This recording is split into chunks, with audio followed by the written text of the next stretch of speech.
이 말을 할 때 예수께서 친히 그들 가운데 서서 이르시되 너희에게 평강이 있을지어다. 그들이 놀라고 무서워하여 그 보는 것을 영으로 생각하는지라. 예수께서 이르시되 어찌하여 두려워하며 어찌하여 마음에 의심이 일어나느냐. 내 손과 발을 보고 나인 줄 알라. 또 나를 만져보라. 영은 살과 뼈가 없으되 너희 보는 바와 같이 나는 있느니라.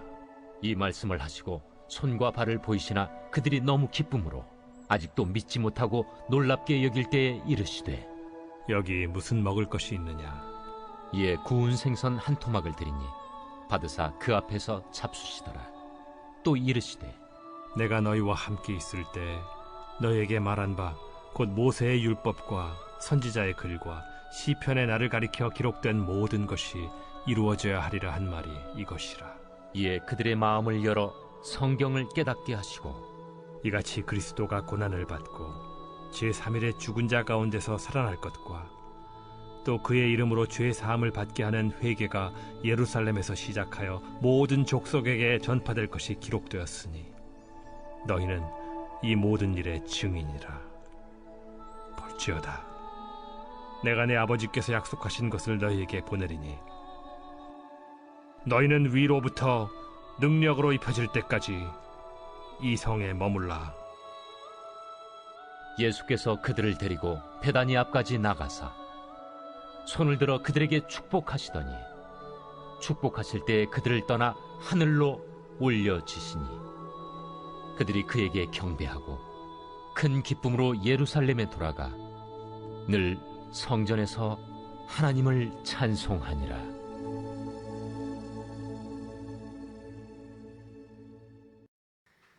구약과 신약에서 일관되게 전하고 있는 메시지가 있다면 예수님이 오신다입니다.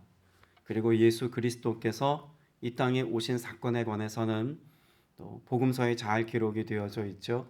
그리고 복음서 내용을 통해서 다시 증거되어지고 있는 것은 예수 그리스도께서 다시 오실 것이다 라고 하는 메시지입니다.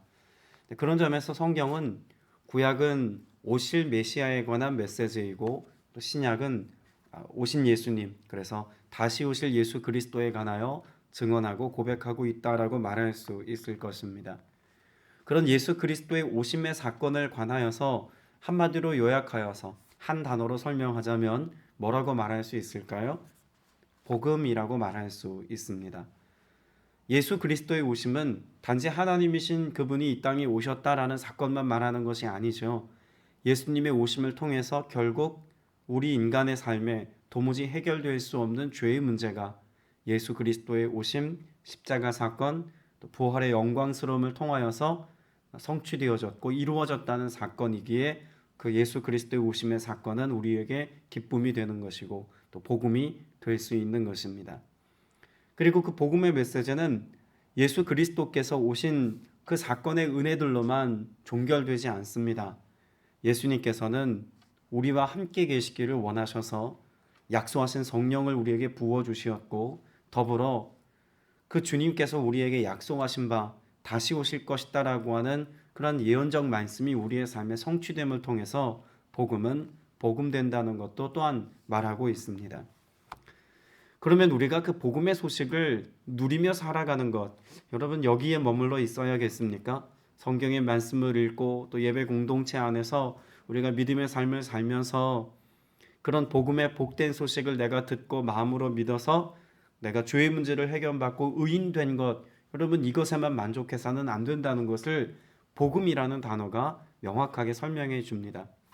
복음은 헬라어로 유앙겔리온이라고 이야기를 하죠. 좋은 소식이라고 흔히 번역이 됩니다. 그런데 이 유앙겔리온이라고 하는 그런 명사적인 표현보다 전제가 되어지는 어원이 되어지는 단어를 보면 유앙겔리조라고 하는 단어에서부터 출발합니다. 그러니까 동사의 형태에서부터 출발하죠. 유앙겔리조라고 하는 말은 복음을 선포하다입니다.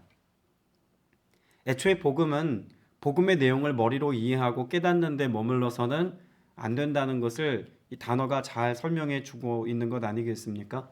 복음이 내 삶 가운데 선포되어져서 예수 그리스도께서 이 땅에 오셔서 복음을 삶으로 선포하신 것처럼 그 선포된 메시지를 내가 믿음으로 받아서 죄의 문제를 해결받고 하나님의 자녀가 되고 예수 그리스도를 통한 구원의 역사가 내 삶의 실제가 되었다면 우리도 무엇해야 한다는 것입니까?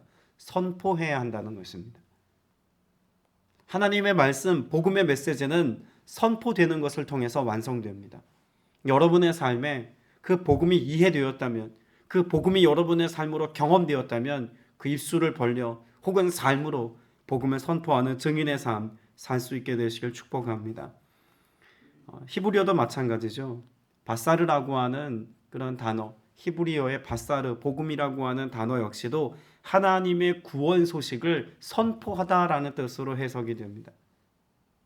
애초에 복음은 선포하는 것과 깊이 연관이 있다는 것이죠. 그래서 예수님께서는 이 땅에 육신을 입고 오셔서 하나님의 말씀을 끊임없이 무엇하셨습니까? 선포하셨습니다. 가르치시고 선포하셨고 삶으로 증명해내셨습니다. 구약에 기록되어져 있는 모든 메시아의 그런 예언적 말씀이 예수 그리스도의 삶과 사역을 통해서 성취되었고 이루어졌다는 것을 말씀하고 있는 것 아닙니까? 그래서 부활의 주님이 종국의 영광스러움으로 나타나 제자들에게 그 복음의 메시지를 다시 한번 설명하실 때에도 44절에 뭐라고 말씀하고 있나요? 내가 전에 너희와 함께 있을 때 말하였기를 모세의 율법과 예언서와 시편에 두고 나를 두고 기록한 이 모든 일이 반드시 이루어져야 한다는 것을 말하였다는 것을 전제합니다. 예수 그리스도의 부활, 예수 그리스도의 십자가와 부활을 통해서 그 모든 구약에 예언된 하나님의 약속의 말씀이 성취되었다는 말씀은 예수 그리스도께서 곧 하나님의 아들이시다, 메시아시다라고 하는 것을 설명하고 있는 복음의 메시지이기도 합니다. 앞서 39절의 말씀에 보면 내 손과 내 발을 보아라, 바로 나다. 그리고 뭐라고 말씀합니까? 나를 만져보아라 라고도 말씀합니다. 나를 만져보라라고 하는 말씀도 육신을 입고 이 땅에 오신 예수 그리스도께서 십자가의 죽으심으로 끝난 것이 아니라 부활하심으로 구약의 모든 메시지가 나를 통해 이루어지고 성취되었다라고 하는 사실을 이렇게 설명하고 있는 것이기도 합니다. 때문에 우리가 하나님 말씀 앞에 설 때 혹은 우리가 신앙 공동체 안에서 예배 현장 가운데 있을 때 혹은 우리가 일상을 살아가는 동안 주님과 교통하고 교제하면서 또 때로 기도하는 삶을 살아갈 때 우리는 늘 말씀 속에서 기도 속에서 누구를 경험해야 합니까? 예수 그리스도를 경험하는 삶을 매일 매순간 살아야 합니다. 그 경험을 통해서 우리는 어떤 삶을 살 수 있기 때문에 그럴까요? 증인의 삶을 살 수 있기 때문에 그렇습니다. 누가복음의 마지막을 기록하면서 예수님께서 당부하신 모든 메시지는 이 한 단어에 주목하고 있습니다. 48절 말씀해 보시겠습니다. 너희는 이 일의 증인이다. 여러분, 예수님께서 마지막으로 제자들에게 당부하시고 있는 가장 중요한 신앙 공동체의 핵심 가치, 그리스도인으로서의 삶의 중요한 핵심 가치가 무엇이냐면 증인이라는 것입니다. 이 모든 일에 관하여서 예수님께서 누구에게 위임하고 계신 겁니까? 제자들에게 위임하셨습니다. 예수님의 사역, 예수님의 메시지, 예수님이 이 땅 가운데 오셔서 끊임없이 증명하셨던 그 바로 복음이 이제는 제자들을 통해서 세상에 흘러가게 될 것을 말씀하고 있는 것 아닙니까? 예루살렘으로부터 시작하여서 온 이방 땅에 이르기까지 슬픔과 탄식이 변하여 기쁨이 되게 하시는 바로 그 복음의 메시지를 제자들 통해 전하게 하시겠다고 말씀합니다. 그래서 전체적인 오늘 누가복음 24장 36절 이하 말씀의 분위기도 보면 처음 예수님을 대면했던 제자들의 마음 가운데는 어떤 모습이 있었습니까? 당황함이 있었고 의심이 있었습니다. 두려움이 있었고 그 마음에 기쁨이 사실 자리하지 못하였음을 전제하지 않습니까? 그런데 예수 그리스도께서 그들에게 자신을 증명하시고 예수 그리스도 되심을 나타내셨을 때 41절에 보면 그들은 너무 기뻐서라고 말합니다. 52절에 보면 예수 그리스도께서 그들을 만나시고 하늘로 올라가실 때 예수 그리스도의 축복 가운데 주님을 떠나보내는 제자들 마음 가운데 무엇이 있었다고 말합니까? 52절에 보면 그들은 예수께 경배하고 크게 기뻐하면서 예루살렘으로 올라갔다고 말합니다. 예수 그리스도의 부활은 죽음의 권세를 이기신 예수 그리스도를 다시 만난 기쁨과 감격입니다. 그래서 복음을 들은 자들, 그 복음의 은혜 안에 사로잡힌 사람들, 복음의 능력을 경험한 사람들은 슬픔과 탄식이 변하여 기쁨 되게 하시는 은혜 안에서의 삶을 회복하며 살 수 있다고도 말할 수 있는 것입니다. 증인에게는 그래서 기쁨이 있습니다. 복음이 있는 곳에 또 복음을 전하는 자의 삶 속에도 그런 기쁨이 충만하더라는 것이죠. 자, 그러면 오늘 증인의 삶을 살아야 할 것에 관하여 말씀하고 있는 본문의 메시지는 어떨 때 우리가 증인이 된다라고 말하고 있을까요? 첫째는 예수 그리스도를 인격적으로 경험할 때입니다. 부활의 주님을 만나지 못한 사람, 예수 그리스도를 인격적으로 경험하지 못한 사람은 전할 내용이 없는 것 아니겠습니까? 무엇을 전합니까? 예수님께서 제자들에게 전하라고 증인되라고 말씀하신 것은 무엇에 관한 증인입니까? 십자가에 못 박혀 죽으셨던 예수 그리스도께서 다시 사신 그 부활의 영광스러움을 전하라고 예수님이 말씀하는 것 아니겠습니까? 그런데 부활의 주님을 만나지 않고는 결코 증인이 될 수 없다는 것은 너무나 당연한 사실입니다. 그래서 40절 말씀에 보면 예수님께서는 그들에게 어떻게 하셨다? 보이셨다라고 말씀하고 있습니다. 내가 예수님을 보고자 한 것이 아니라 부활의 주님이 제자들에게 나타나 보이셨습니다. 그런 점에서 우리가 예수 그리스도를 인격적으로 경험하는 것은 은혜 아니겠습니까? 주님이 우리를 증인 삼아 주시기 위해서 또 우리로 하여금 예수 그리스도의 사역의 동력자 되어서 복음의 증인으로 나아가 세상 가운데 그 진리를 선포하게 하시기 위해서 주님은 우리에게 보이십니다. 자, 그러면 그 보여주신 예수 그리스도의 임재, 예수 그리스도의 나타나심은 초대교회 공동체의 지체가 될 이들에게만 주님이 나타나 보이신 사건으로 끝나는 일이었겠습니까? 오늘 말씀을 읽어보면 36절에 보면 몸소 그들 가운데 들어서서 말씀하셨다고도 말합니다. 그리고 40절에서 본 것처럼 그들에게 보이셨다고 말씀합니다. 여러분, 가정에 우리의 교회 공동체 안에 주님께서 몸소 들어와 말씀하시는 은혜, 그래서 우리에게 보여주시는 예수 그리스도의 그런 음성을 듣고 주님의 형상을 배우는 것 같은 인격적인 경험, 여러분, 이것이 우리 모든 삶의 지경에서 경험되는 은혜가 있게 되시길 축복합니다. 부활의 주님을 만난 것처럼 우리의 삶의 현장에서 예수 그리스도를 인격적으로 경험하는 은혜가 있어야 합니다. 사도 바울이 다메섹 도상에서 예수 그리스도를 만나고 그 삶이 송두리째 변화되었던 것과 같은 그러한 우리 인격의 혁명적인 변화가 예수 그리스도의 만남을 통해서 이루어지는 일이라면 몸소 우리 가운데 찾아와 주셔서 보이신 예수 그리스도를 오늘 또 우리는 볼 수 있어야 한다는 말입니다. 여러분, 주님은 우리에게 그렇게 드러나시기를 기뻐하십니다. 보여주시기를 즐거워하신다는 이야기죠. 애초에 주님은 우리와 함께 하시고 또 그 함께함을 통해서 영광스러운 주님의 복음의 능력을 나타내는 일에 우리를 도구되게 하시는 것 아니겠습니까? 그럼 우리의 기도는 어디에 이르러야겠습니까? 주님, 오늘 내가 주님 보기를 원합니다. 오늘 내가 주님과 인격적으로 교통하고 교제하는 삶을 살기 원합니다. 주님, 나를 만나 주옵소서. 그런 인격적인 만남이 거듭남의 때에 단회적으로 끝나는 것이 아니라 매일매일의 삶 속에 그렇게 주님과 친밀함으로 살아가기까지 오늘 주님을 보는 은혜를 갈망하는 자들에게 허락된 은혜임을 여러분 꼭 아셔서 기도를 통해서 주님을 더 깊이 경험하기를 소망하는 마음 주님께 보이시고 은혜로 누릴 수 있기를 축복합니다. 두 번째로 그런 인격적인 경험, 인격적인 만남과 더불어 우리의 마음을 열어 성경을 깨닫게 하시는 은혜가 있을 때 우리는 증인된 삶을 살 수 있습니다. 45절 말씀에 보면 그때 예수께서는 성경을 깨닫게 하시려고 그들의 무엇을? 마음을 열어주셨다라고 말씀하고 있습니다. 앞서 24장 전반부에 보면 엠마오를 향해 나아가는 두 제자에 관한 말씀이 있지 않습니까? 16절 말씀에 보면 그들은 눈이 가려져서 예수를 알아보지 못했다라고 말합니다.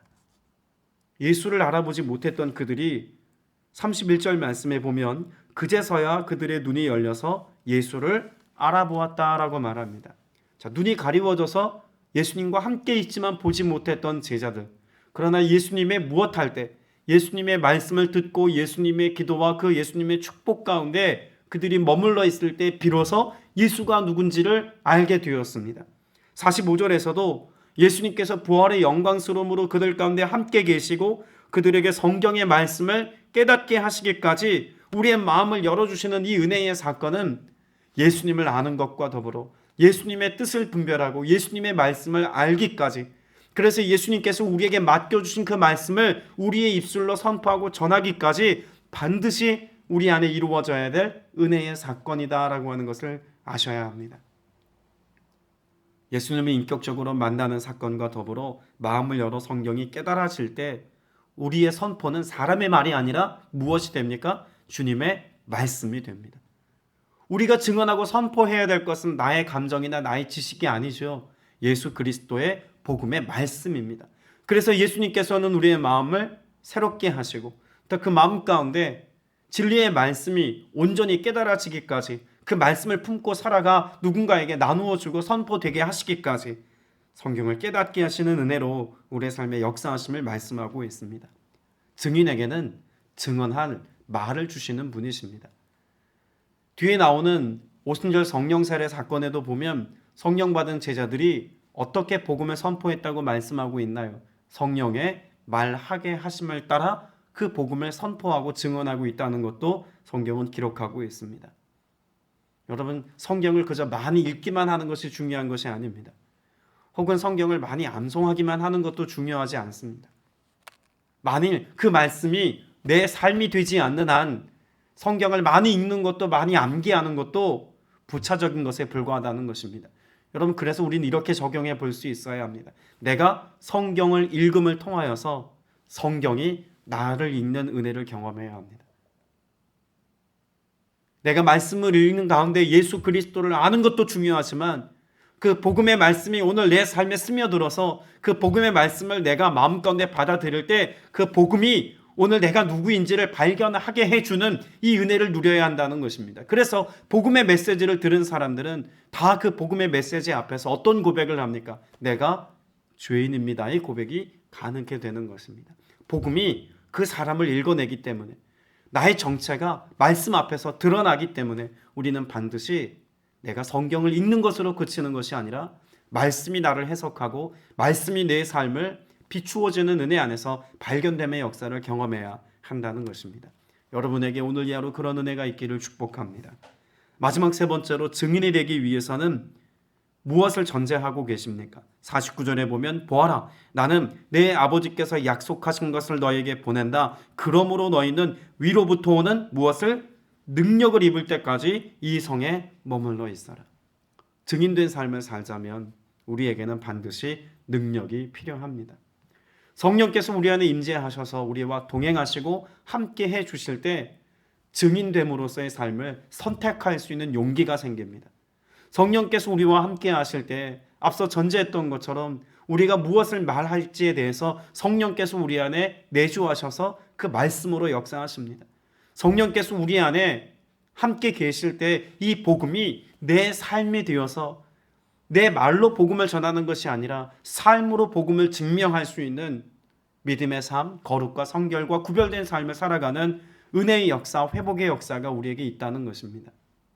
나를 통해서 예수님이 보여져야 합니다. 복음은 단지 말이 아닙니다. 복음은 능력입니다. 어떤 능력일까요?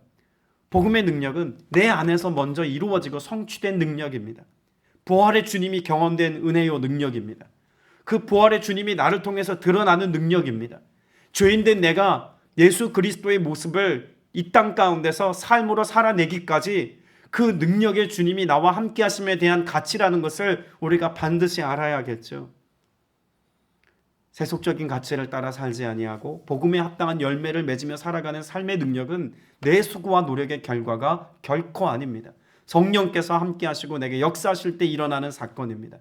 오늘 저와 여러분의 삶에 이런 놀라우신 은혜, 인격적인 경험, 그래서 마음을 열어 성경을 깨닫는 정서적인 경험, 위로부터 우리에게 성령께서 임하여 주시는 영적인 경험, 여러분이 모든 전인격적인 주님의 경험을 통하여서 여러분의 삶 전체가 복음의 능력이 되고 복음의 가치가 되고 복음을 설명할 수 있는 도구가 되어서 오직 예수 그리스도를 여러분의 삶으로 드러내고 증명하는 복된 인생길 오늘도 살게 되시기를 주님의 이름으로 축복합니다. 기도드리겠습니다. 은혜가 풍성하신 아버지 하나님, 우리의 삶의 전 영역을 통해서 예수 그리스도의 부활이 증언되어지기를 원합니다. 비단 영적인 영역에서만 예수 그리스도의 주되심을 깨닫고 그 은혜를 누리는 것에 그치지 않게 하여 주옵소서. 오늘을 살아가는 모든 일상 속에서, 우리가 살아가는 가정과 일터와 범사 속에서 그 부활의 주님이 내게 깨달아지고 경험되어져서 그 주님을 내가 만난 기쁨과 감격 가운데 젖어 주님을 전하지 않고는 견딜 수 없는 불붙는 심령을 가지고 오늘 세상 가운데 나아가게 하여 주옵소서. 주님, 우리가 주님의 마음을 열어주실 때 성경을 깨닫고 그 진리를 선포할 수 있기를 원합니다. 오늘도 말씀 앞에 설 때, 깨어 기도할 때 이 주님의 은혜가 우리의 삶에 충만하게 임하여지는 은혜 있게 하여 주시옵소서. 그 복음의 증인의 삶을 가로막으려 하는 모든 악한 영들은 멸하시고 오직 성령의 충만함과 기름 부으심으로 복음에 합당한 열매를 맺으며 살아가는 모두가 되게 하여 주옵소서.